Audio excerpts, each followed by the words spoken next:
Former Labour leader Michael Foot has died, aged 96. A committed socialist, he stood down as party leader after Labour's catastrophic election defeat in 1983.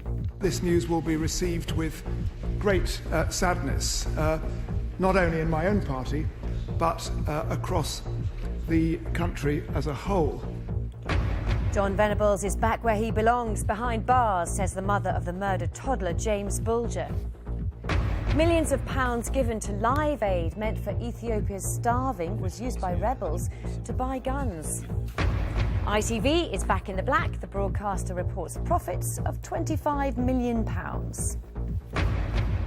And how about this for an assembly? Pupils here waiting to see Amy Williams' gold medal as she's welcomed back to the city of Bath. Coming up later in the sport, Capello calls for fan support. The England manager urges them not to boo John Terry in their match against Egypt tonight at Wembley.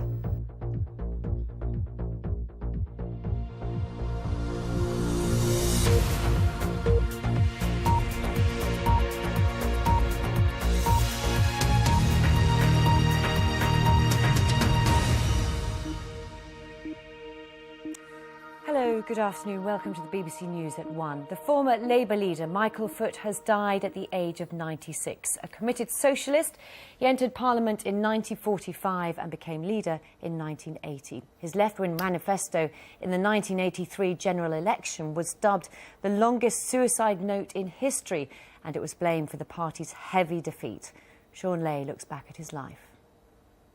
What we've got to do is to use this conference as one of the great instruments for persuading our movement to re-adopt the socialist policies on which we were elected. Michael Foot was one of the greatest platform orators of the 20th century, yet he was also among the Labour Party's least successful leaders, presiding over its worst defeat in 50 years.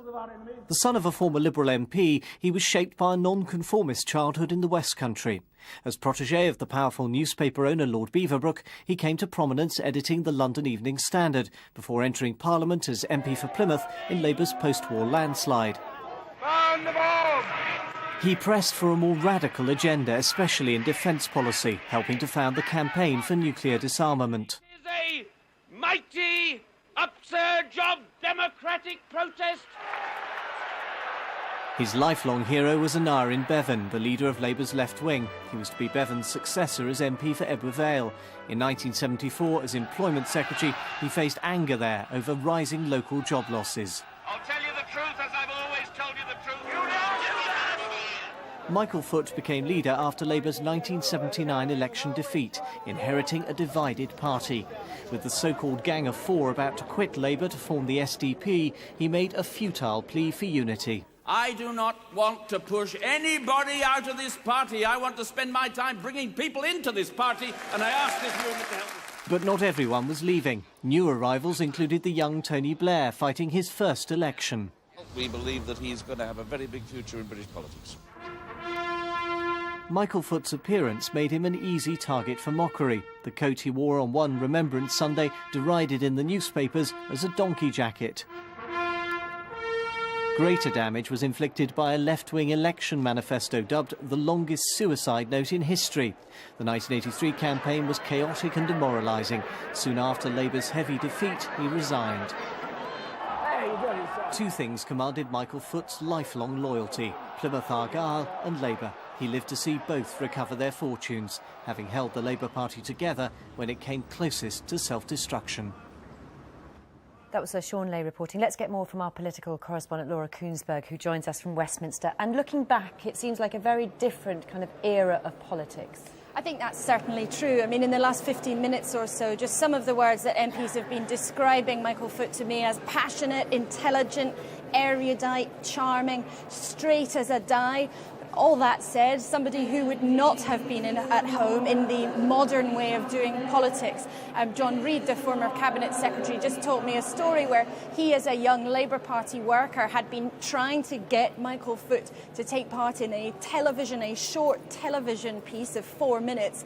And for Michael Foot, who was a very different character, that was just a nightmare, because he was somebody who loved speaking on a platform. He had a great love of literature and oratory, and was a fine speaker in the House House of Commons, but the kind of rough and tumble, the soundbite culture that politics is now was something that he was not comfortable in and was not necessarily well suited to.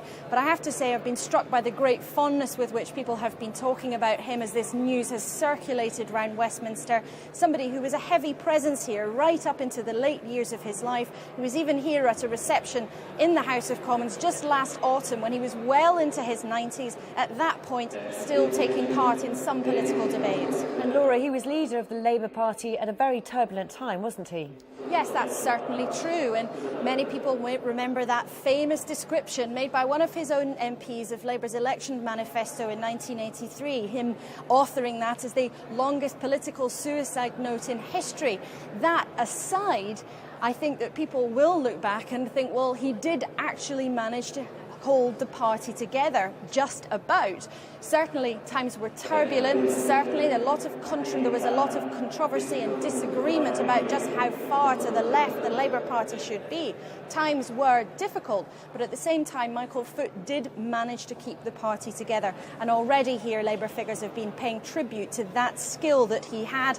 One of them saying to me, he managed to keep us together because he was a decent man and we all liked him. Laura, thank you, and we'll have more on Michael Foot later here in the programme.